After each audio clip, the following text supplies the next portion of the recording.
तो हेलो दोस्तों, आप सभी का स्वागत है आपके अपने YouTube channel success tuition CK sir में। मैं हूं चंद्रफूल सर।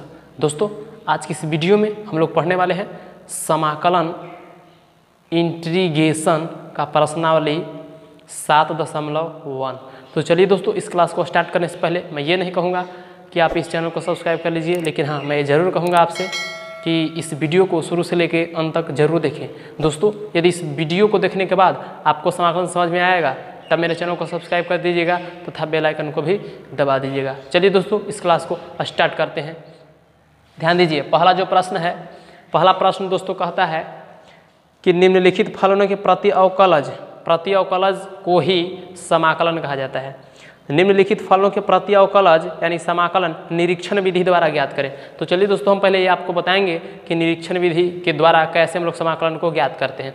ध्यान दीजिए, पहला उदाहरण को ही हम लोग लेके बनाते हैं। यानी पहला उदाहरण जो दिया हुआ है आपके पास sin 2x को निरीक्षण विधि द्वारा बनाना है। निरीक्षण यानी निरीक्षण विधि से जब बनाना है दोस्तों, तो निरीक्षण विधि आखिर होता क्या है ऐसे समझ लीजिए। को निरीक्षण विधि से बनाना है, समाकलन ज्ञात करना है। तो देखिए, हम ऐसे फलन का खोज करते हैं जिसका अवकलन sin 2x हो, जिसका अवकलन sin 2x हो। तो sin 2x किसका होता है? cos x का, यानी हो जाएगा d cos 2x। cos 2x का अवकलन sin x और नीचे लिखेंगे dx बराबर। अब देखिए, cos 2x का अवकलन करेंगे तो कितना मिलेगा? Minus sin 2x। जब अवकलन होता है तो एंगल में जितना अचर संख्या रहता है वो गुना में आ जाता है। तो देखिए, गुना में आ गया, यानी d cos 2x बटा dx बराबर -2 sin 2x। यही न मिला, परंतु हमें क्या ज्ञात करना है? sin 2x बराबर, चूँकि sin 2x का समाकलन ज्ञात करना है, तब यहाँ से केवल हम लोग sin 2x का मान ज्ञात कर लेंगे। तब -2 गुना में, तो ये नहीं आएगा तब भाग में हो जाएगा, यानी d इंटू -1/2 हम लोग कर सकते हैं, और cos 2x, यह है cos 2x, और बटा नीचे dx है तो नीचे dx बराबर इधर क्या बच जाएगा? sin 2x। दोस्तों, जब हमको sin 2x मिल जाएगा, यानी कि जिसके हमको समाकलन करना था वो मिल जाएगा, तो बराबर के इस साइड जो भी अवकलन चिन्ह के अंदर होता है वही इसका समाकलन होता है। अतः लिख लेंगे, अतः sin 2x का समाकलन या प्रति अवकलज भी आप लिख सकते हैं, -1/2 cos 2x होगा। यही दोस्तों आंसर हो गया। चलिए दोस्तों, अगले हम लोग प्रश्न को देख लेते हैं। अगला प्रश्न कहता है cos 3x। ध्यान दीजिए, जो दूसरा प्रश्न है cos 3x, इसका भी दोस्तों कहता है कि निरीक्षण विधि के द्वारा बनाएं।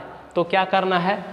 हम लोग ऐसे फलन का खोज करेंगे, ऐसा फलन खोजते हैं कि जिसका अवकलन cos 3x हो। तो sin 3x का अवकलन cos 3x न होता है, यानी कि चूँकि d sin 3x बटा dx। दोस्तों, यही निरीक्षण विधि हुआ। देखिए, d sin 3x यानी sin 3x का अवकलन होता है cos 3x। तो देखिए, sin 3x का अवकलन करेंगे तो 3 अचर संख्या है तो बाहर आ जाएगा, और sin का अवकलन हो जाता है क्या? cos और 3x, यानी मिल गया 3 cos 3x। लेकिन हमको cos 3x का मान चाहिए ना, तो cos 3x का मान निकाल लेंगे। तो 3 गुना में है, इन्हें आएगा तो भाग में, तो 1/3 ये हो जाएगा sin 3x। अभी देखिए, d है ऊपर में और dx है नीचे में, तो लगा दिए। चलिए लगा देते हैं। अब क्या बच जाएगा इधर? cos 3x, यानी cos 3x का ना हमें समाकलन पूछ रहा था, प्रति अवकलज पूछ रहा था। तो क्या हो गया? यानी cos 3x का प्रति अवकलज क्या होगा? यानी बराबर के इस साइड जो अवकलन चिन्ह के जो भी अंदर बच जाता है वही ना समाकलन होता है। लिखेंगे अतः cos 3x का समाकलन या प्रति अवकलज लिख सकते हैं 1/3 sin 3x होगा यही।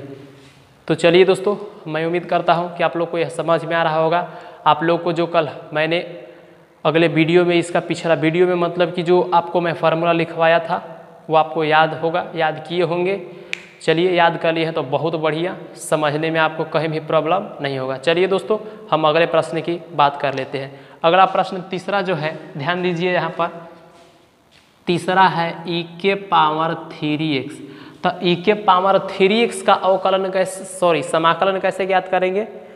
3x नहीं है, 2x है, 2x है, e⁻2x। इसका समाकलन कह रहा है प्रति अवकलन यानी कि निरीक्षण विधि के द्वारा। तो हम लोग अब ऐसे फलन का खोज करते हैं जिसका अवकलन e⁻2x हो। तो देखिए, हम लिख दीजिएगा आप लोग, हम ऐसे फलन का खोज करेंगे जिसका अवकलज या अवकलन एक ही होता है, e⁻2x हो।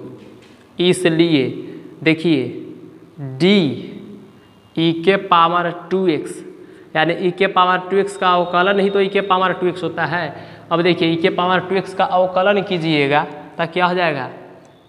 e⁻2x और x के साथ जो भी अचर संख्या लगा रहता है आगे आ जाता है गुना में, यानी e⁻2x आ गया। इसका अवकलन करेंगे तो हमको ज्ञात करना है e⁻2x का मान, तो 2 को इस साइड भेजना पड़ेगा, तो ये भाग में हो जाएगा यानी 2x। और यहाँ देखिए d ऊपर में भी लगल है, नीचे भी d है, तो dx बराबर इधर क्या बचेगा? e⁻2x। तो e⁻2x का ना मान ज्ञात करना था, तो अब हो जाएगा, लिखेंगे अतः e⁻2x का समाकलन। देखिए समाकलन क्या हो जाएगा इससे दोस्तों, दिखाई नहीं दे रहा है? चलिए देख लीजिए। चलिए, अतः e⁻2x का समाकलन जो हो जाएगा 1/2 e⁻2x, 1/2 e⁻2x। यही दोस्तों आंसर हो गया, बहुत सरल है। तो चलिए दोस्तों, अगला क्वेश्चन देखते हैं, तब तक आप ये नोट कर सकते हैं। चलिए, तो आइए दोस्तों देखते हैं हम लोग चौथा और पांचवा प्रश्न को। देखिए, चौथा प्रश्न में ये कहता है कि इसका अवकलन, सॉरी समाकलन ज्ञात करना है निरीक्षण विधि के द्वारा। तो निरीक्षण विधि के द्वारा ज्ञात करना होता है, तो हम लोग देखते हैं कि इस फलन जो दिया हुआ है यानी इसका अवकलन है ना, कि वैसा फलन को ढूंढेंगे जिसका अवकलन इतना हो, आता हो। तो लिखेंगे कि हम वैसे फलन का खोज करते हैं या खोज करेंगे जिसका अवकलज ax + b के होल स्क्वायर है। इसलिए देखिए, तो d ax + b के पावर q बटा dx। चूँकि इसका हम लोग अवकलन करेंगे तब पावर आगे आता है पहले और एक घट जाएगा, तो घटेगा तो 2 है ना, तो x के पावर 2 आ जाएगा बराबर। चलिए, अब इसको अवकलन यहाँ कर देते हैं, तो इसका अवकलन कीजिएगा तो पावर को पहले आगे और लिख के जो भी फलन रहेगा उसके पावर में 1 घटा देना होता है, तो 2 आ जाएगा। अब देखिए, अब ये जो है फिर इसको ऊपर ले जाएंगे तो a होगा केवल इसका, यानी हमको क्या मिल गया? d ax + b के q। अब देखिए, तो हमें ax + b के होल स्क्वायर का मान ज्ञात करना है, तो 3a को इस साइड लेके आना पड़ेगा, तो इन्हें गुना में है तो इधर आएगा तब भाग में हो जाएगा, तब भागा 3a और ऊपर हो जाएगा d बटा dx बराबर ax + b के होल स्क्वायर। चलिए दोस्तों, अब हमको इसी का ना समाकलन ज्ञात करना था, तो इसका समाकलन ज्ञात करना था, तो इसका समाकलन वही होगा जो अवकलन चिन्ह के अंदर LHS में मौजूद होगा। यानी कि ये एक्स प्लस बी के होल स्क्वायर का अवकलन ये होगा। यानी हम लोग लिख सकते हैं यहाँ पर क्या, देखिए तो कि ए एक्स प्लस बी के होल स्क्वायर का समाकलन क्या हो जाएगा, ए एक्स प्लस बी के होल क्यूब बटा 3a। यही दोस्तों आपका आंसर आ गया। तो चलिए दोस्तों, मैं उम्मीद करूंगा कि आप जो 5वां प्रश्न है आप बना लेंगे। डायरेक्ट अब हम बढ़ते हैं छठा प्रश्न की ओर। चलिए दोस्तों, छठा प्रश्न क्या है देख लेते हैं हम लोग। तो आइए दोस्तों, छठा प्रश्न है, कहता है कि इसका समाकलन ज्ञात करें। इसमें कंडीशन नहीं लगा रहा है कि किस विधि से आप ज्ञात करें। तो चलिए दोस्तों, अब हम लोग देखिए कैसे ज्ञात करते हैं। इसे समाकलन याद करना है। मैंने बताया था कि जहाँ भी अचर संख्या है तो अचर संख्या को अवकलन चिन्ह से बाहर निकालते हैं। अगर गुना के रूप में आ जाए अचर संख्या तो अचर संख्या को समाकलन चिन्ह से बाहर निकाल देते हैं। तो क्या हो जाएगा, ध्यान दीजिए, 4 को बाहर निकाल देंगे, e के पावर 3x dx, सब में पहले dx दोस्तों लगा देंगे। देखिए dx से सब में dx लगा दिए, अलग अलग कर दिए। अब देखिए 4 है तो बाहर है, कुछ नहीं करना है। अब e के पावर x का अवकलन e के पावर x ही होता था, परंतु यहाँ 3x है तो e के पावर 3x इसका अवकलन यही हो गया। परंतु अब देखिए e के पावर में जो भी अचर रहेगा ना उसको से भाग कर देते हैं। तो देखिए तो कितना अचर लिखा हुआ है, 3, तो 3 से भाग दे देना है। और मैंने dx का समाकलन मैंने बताया था x, और समाकलन चिन्ह को जैसे हटाते हैं प्लस में एक अचर कांस्टेंट दे देते हैं c। चलिए अब इसको हम लोग लिख सकते हैं 4/3 e के power 3x plus x plus c। यही तो दोस्तों आपका आंसर हो गया। चलिए दोस्तों, अगले प्रश्न की ओर हम लोग बढ़ते हैं। तो देखिए 7वां जो प्रश्न है, देखिए क्या कहता है। 7 जो प्रश्न है, x square into 1 - 1/x² dx, यही है। तो चलिए दोस्तों, यहाँ देखिए क्या हो जाएगा, एक्स स्क्वायर से पहले गुना कर दीजिए, गुना के रूप में है ना तो गुना कर दीजिए। तो क्या हो जाएगा, एक्स स्क्वायर माइनस, देखिए एक्स स्क्वायर गुने 1/x², और इस पूरा का dx हो जाएगा। एक्स स्क्वायर से एक्स स्क्वायर कट जाएगा, बचेगा क्या, एक्स स्क्वायर माइनस 1। अब इसका देखिए सब में पहले dx लगा दीजिए अलग अलग टर्म में, तो माइनस dx। अब देखिए क्या बताए थे कि समाकलन करते हैं तब पहले पावर में 1 जोड़ते हैं और उतना ही से भाग कर देते हैं। तो पहले पावर में 1 जोड़ दीजिए, तो 2 और 1 3, और उतना ही से भाग यानी 3 से भाग माइनस dx का समाकलन क्या बताए थे, x प्लस में c दे देते हैं लास्ट में जब समाकलन चिन्ह जब हटाते हैं तब। चलिए दोस्तों, अगला प्रश्न देख लेते हैं। देखिए अगला जो प्रश्न है 8वां, कहता है ax² plus bx plus c, इसका कहता है कि अवकलन। ध्यान दीजिए दोस्तों, यहाँ a b c जो है अचर संख्याएं हैं, a b c यहाँ जो है अचर संख्याएं हैं, ना कि आप लोग यहाँ पे समझिएगा इसको चर संख्या। हाँ समझ लीजिए, चूँकि ये जो है कि बहुपद है और बहुपद में भी सी क्या होता है, अचर संख्या होता है।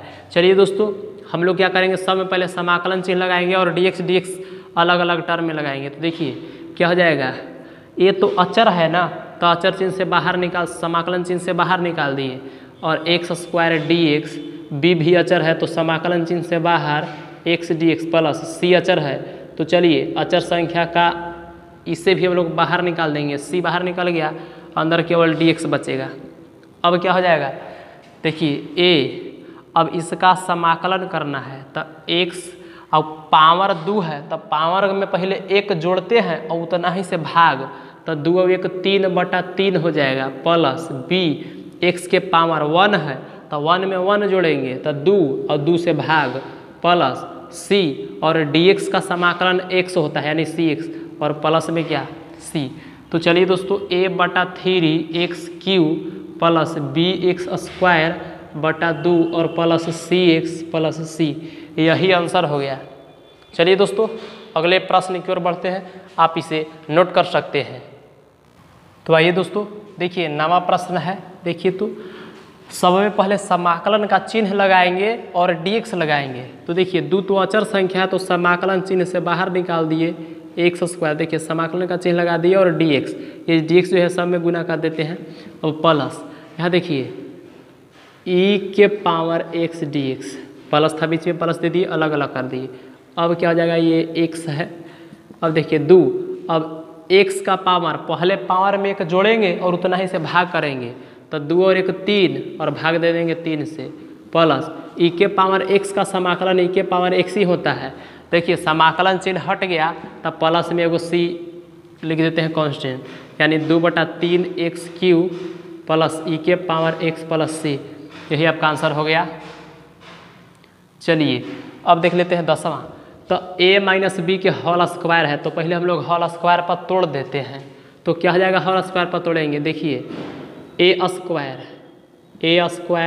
प्लस होता है b स्क्वायर और माइनस होता है 2 गुने a, तो ये है √x और b, तो b है 1/√x।